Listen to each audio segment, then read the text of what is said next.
Action? Action. All right. Well, first thing I'm going to do is I'm going to put a plaster bat down on my wheel. Put some water down to help the old bats adhere. There's a whole bunch of this old dry clay, a little bit of water, and make it like glue. And then, got to look around for a tool to scrape. I have a big basket of tools here. I want to get all the old clay off the bat. There we go. Take my first hunk. Slam it down close to center. Lots of water to keep it wet and lubricated. And I'll bring my wheel up to full speed, and I'm going to lock my arm in my lower pelvis area. Just get the clay centered so that it feels perfectly smooth and perfectly in the center of this bat. Wedge it down, wedge it back up. That's it.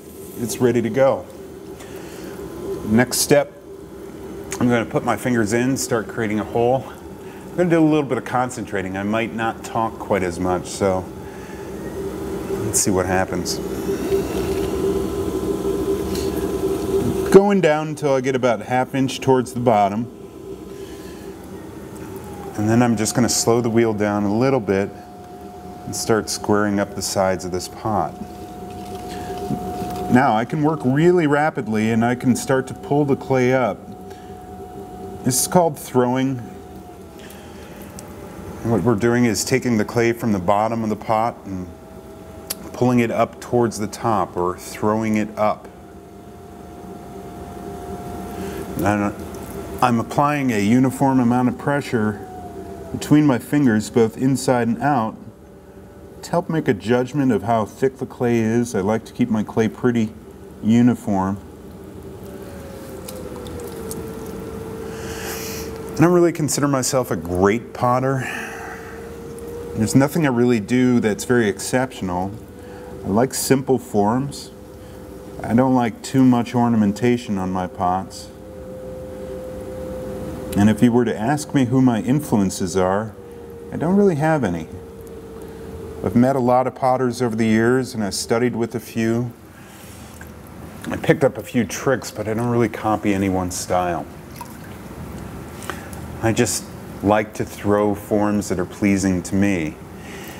And one of the things that I like to do is I do like to focus on things that are functional and consistent. And one of the ways I like consistency is if my walls of my pot are all pretty much the same thickness. So as I go up this pot and I throw the form up, making it taller and taller, what I'm really doing is I'm trying to make sure that, with the exception of the bottom that might be a little bit thicker at the bottom, this wall that's probably about 4 inches high right now is about the same thickness all the way up.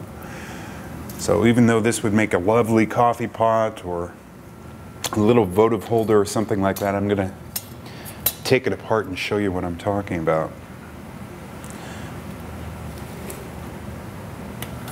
I have a big scrap bin behind me.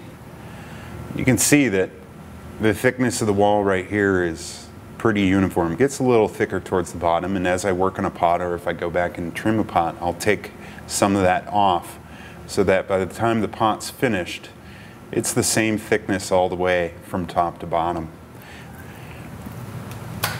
That's one of my aesthetics. If you can see what it looks like here on the bat, that's the leftover piece that's still standing.